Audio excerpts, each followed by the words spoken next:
पकडला पकडला अक्षय.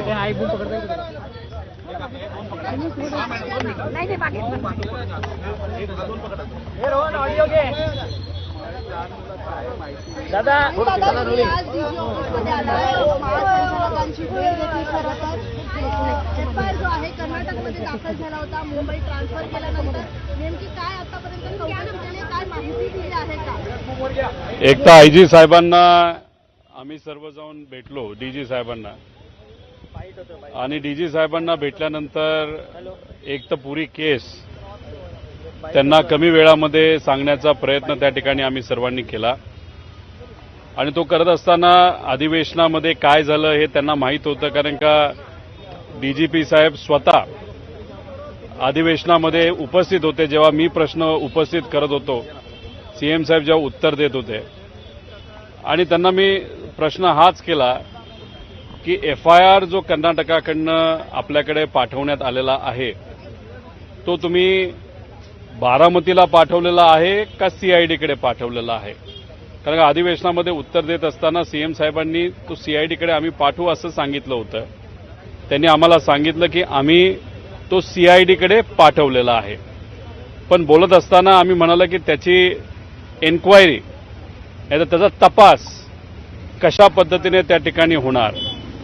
ते म्हणले तपास हा तसं बघितलं तर नंतर होत असतो, आधी आपल्याला त्याची शहानिशा त्या ठिकाणी करावी लागते. त्यामुळे कुठेतरी तो जो एफआयआर आलेला आहे तो आम्ही सीआयडीकडे पाठवून त्याची एक प्रॉपर एन्क्वायरी त्या ठिकाणी आम्ही करू, आणि मग एन्क्वायरी झाल्यानंतर त्याच्यामध्ये काय आम्हाला गोष्टी सापडतायत त्याच्यावर आम्ही पुढे जाऊन त्या बाबतीत काय करायचं असं त्या ठिकाणी ठरवू, असं तरी त्यांनी तिथं सांगितलं. म्हणजे आमची जी अपेक्षा होती की एफआयआर हा स्वीकारला गेला पाहिजे, एक्सेप्ट झाला पाहिजे, तसं काय झालेलं दिसत नाही.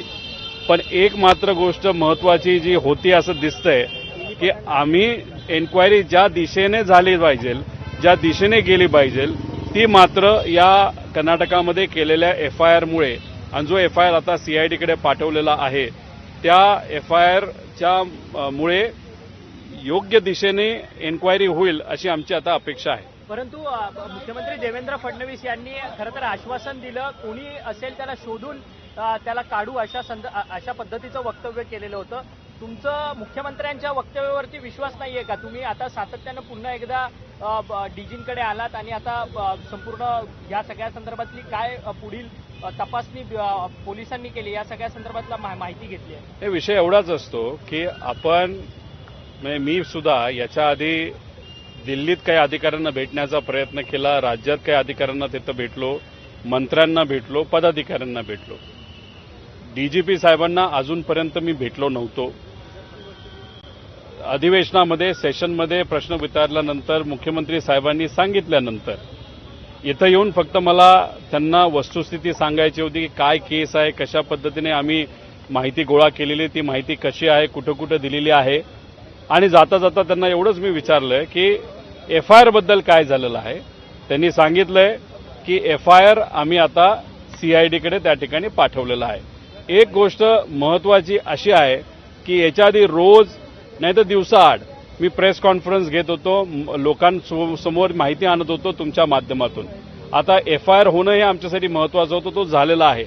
त्यामुळे बरेच दिवस मी या विषयावर कुठं बोललेलो त्या ठिकाणी आपलं दिसलं नाही. पण त्याचा अर्थ आम्ही शांत आहोत, म्हणजे आम्ही पाठपुरावा बंद केलाय असं मात्र नाही. जिथं कुठं लागेल तिथं आम्ही पाठपुरावा करत राहू. आमच्याकडे जी कुठली माहिती मिळेल ती माहिती त्या अधिकाऱ्याला त्या